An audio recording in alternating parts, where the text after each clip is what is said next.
Hello, I'm Sawako Ishii from Hamamatsu Museum of Musical Instrument in Japan. Today I'm going to talk about how our museum has gone through the impact of COVID-19 with online-based museum education. And these instruments are related to the topic. These are what we made in that process actually. So I'll talk about them later. Before moving on to the main topic, let me briefly introduce our museum. Hamamatsu Museum of Musical Instruments, located in Hamamatsu City in Shizuoka Prefecture, is the first municipal museum of musical instruments in Japan. Many of you might have been here when the ICON conference was held in Kyoto in 2019. So you might already know that the museum displays almost 1,500 instruments for all over the world. Before the pandemic, the museum had focused much on on-site learning experiences. For example, besides the exhibitions, we have actively worked on daily programs such as 15-minute gallery talk and 30-minute guided tour, in which the museum staff introduced particular musical instruments from various perspectives with talk and demonstration. Hands-on room is another example for providing on-site learning experiences. There, the visitors can touch and play a variety of musical instruments, including the mooring hall, acoustic guitar, bongo, conga, and djembe drums, as it is shown here. Occasionally, we have offered practical workshops, making and playing instruments such as gamelan from Indonesia and hitoyogiri, which is a small type of shakuhachi from Japan. This kind of workshops has also been a popular hands-on program at our museum. As an opportunity to listen to live music and sounds of the instrument, we have held various series of concerts as well. So museum education at our museum had been basically based on on-site learning, in which the visitors were supposed to use multiple senses to get familiar with the instrument and cultures related to it. However, the COVID-19 pandemic made it difficult to keep providing those kind of learning opportunities at the museum. Last year in April, the Japanese government declared a state of emergency over the country, and following administrative measures, our museum was temporarily closed for nearly 2 months. The museum reopened on June 1st, but of course we couldn't do the same as before. We canceled or postponed all of the concerts and the other events which had been planned until last July. We also had to cancel daily programs and close hands-on room. Needless to say, the number of visitors has decreased. The number of visitors for the last year was about 30,000, and it is the only 30% of that for the last 5 years, which was nearly 90,000 annually.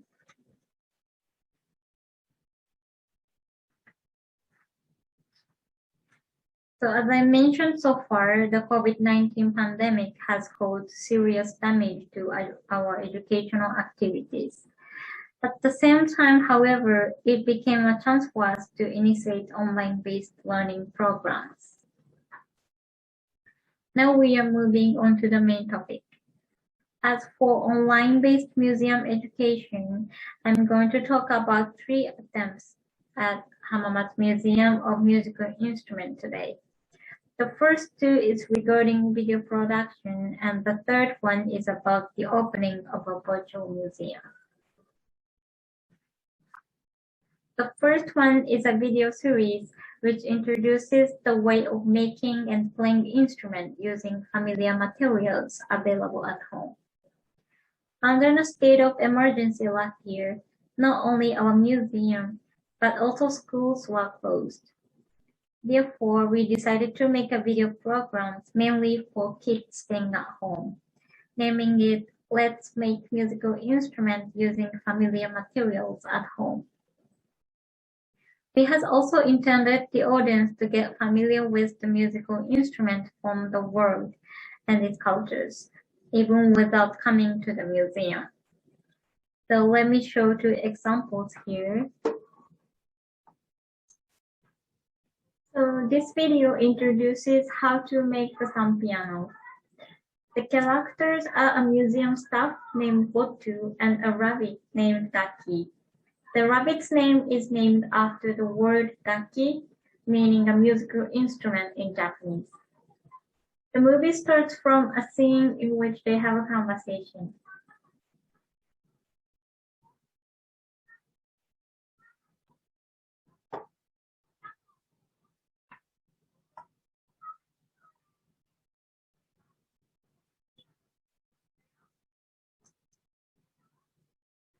And before making the instrument, the staff go to show Gaki, the rabbit, how the instrument is actually played.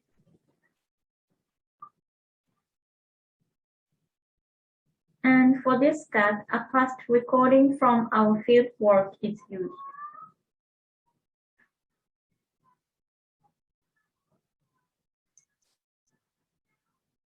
And then Gotu gives Gaki general information about the sound piano from Africa.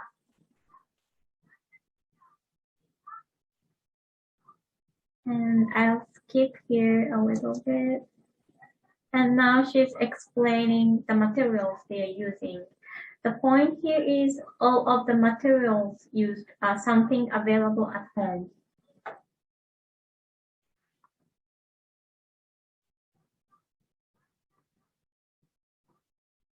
And then I'll skip here again.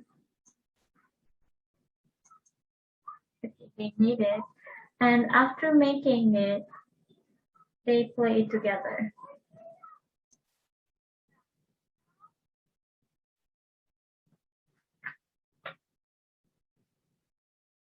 Sorry, I minimized the volume, so you can watch the full video later. I'll stop here for now, and then let me talk a little bit about the latest version as well.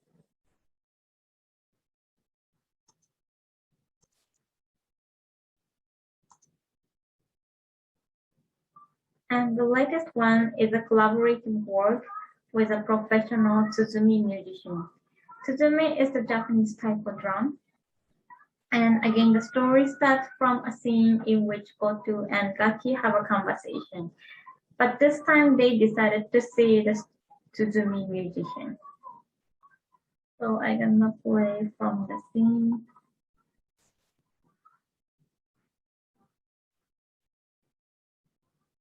So he explained the history of Tsuzumi and how and where it's played and what it's made of and so forth.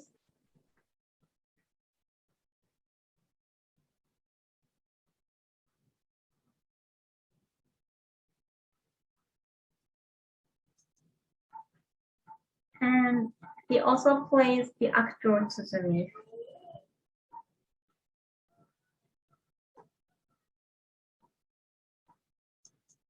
And then they go back to the museum and start making the instrument. It's really long, so I'll stop here.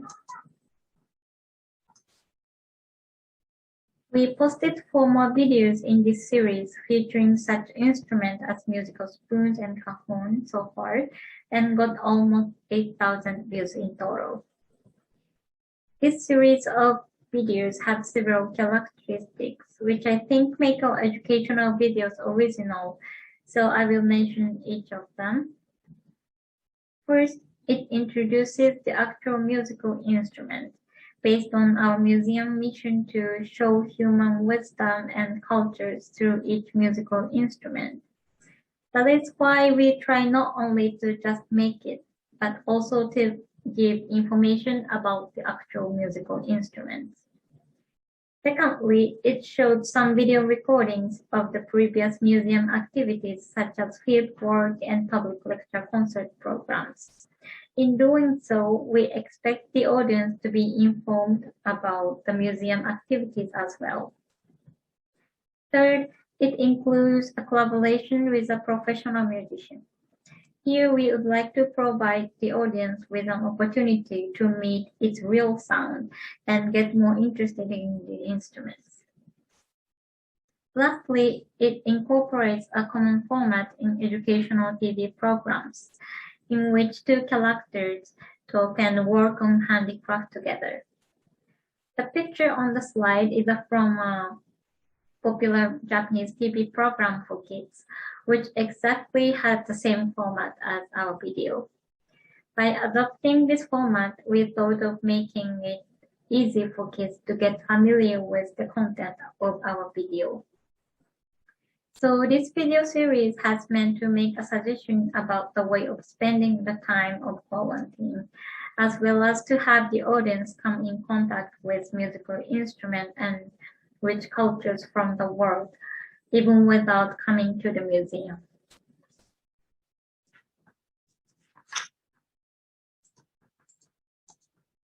The second attempt was also a video making project, but this time its purpose and target were slightly different. Gallery Talk series is a movie version of the Gallery Talk program that we have held at the museum and targeted for the museum visitors. This year we started to hold a daily on-site gallery talk again. However, it is a minimized version, and the visitors have less opportunity to hear the talk and demonstration than before. So after the museum reopened, we decided to make the movie version of the gallery talk as a substitute for the face-to-face program. So let me show a small part of the video now. So it does not have an English subtitle.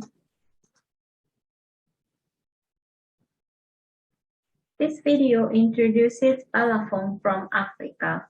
The museum staff talks like where and how it has been played, what it's made of, and so forth.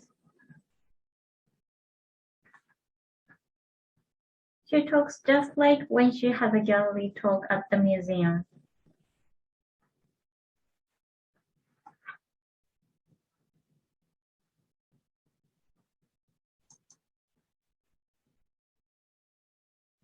And here she also plays the instrument so that the audience can listen to its sound and know the concept of its music.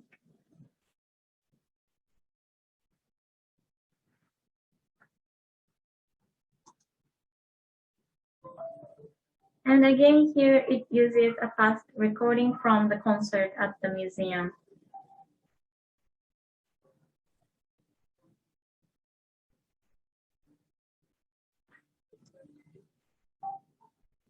So I'll stop here for now, but you can watch the full video from the link I put on the slide.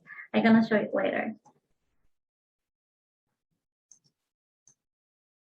So as I mentioned before, it is targeted for the visitors. So QR code for the video is put next to the exhibits like this. Only the visitors can scan the code and watch the video, seeing the real instrument exhibited.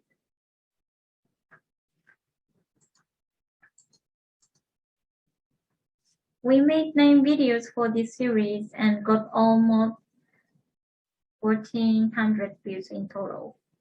Now it works as a substitute for the face-to-face gallery talk program. We could have made it public, but the point was it has been a trial to keep the balance between the offline and online experience. Even though the visitors cannot see the live demonstration, they can watch it anytime seeing the exhibits, which was a benefit we newly got by making video content. In addition to making educational videos, we also opened a virtual museum this May. It was driven by a father's installation of tablets in elementary and junior high schools in Japan. That is to say, we expect schools to use the virtual museum as a part of digital learning. Let me show how it works.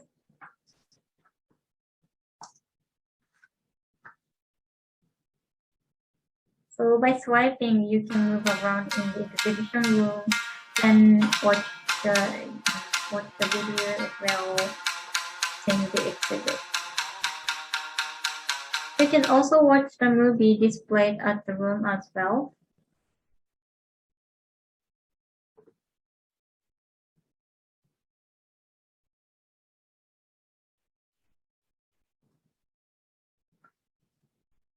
So it's like this. The total views until the end of June was about 11,000. It gradually started to be used for educational purpose as well. So let me talk about it. The pictures on the slide is a worksheet made by a teacher of private music schools for her students. It asks the students to go to the virtual museum and answer the questions such as what's the name of Chopin's favorite piano maker and how harpsichords work to make sound. So in this case, it is used to deepen the students' knowledge regarding keyboard instrument. Even though they can really come to the actual museum because it is far, the virtual museum enables them to come contact with the exhibits and enriches their learning experiences. As with this case, we would like to promote the wider use of the virtual museum. So in conclusion, now that the COVID-19 pandemic has made our lives rely more on online contents, the museum found it more significant to deliver educational opportunities through music and musical instruments online. By creating online educational content, we saw its potential to reach a greater number of the audience or future visitors, let's say. This attempt also enabled the users to enjoy an opportunity for museum education without limited by time and space. At the same time, however, the museum faces several challenges. First, we got few reactions to our online contents, and therefore it is hard to see the outcome. So now we struggle with it to have more people know about our online museum activities. And second, the museum faces the difficulty to keep its balance with daily work on site. Now that the museum reopened, its curators and museum educators went back to work mainly for the visitors, getting less time for making online video programs. Yet still, since we found the benefit and great potential of online contents, we are looking for a better way to combine offline and online approaches effectively in order to enrich educational activities at our museum. And thank you. You can watch the videos from the link. You can also open the jump to the virtual museum from the link I put on the slide here. And again, thank you for listening.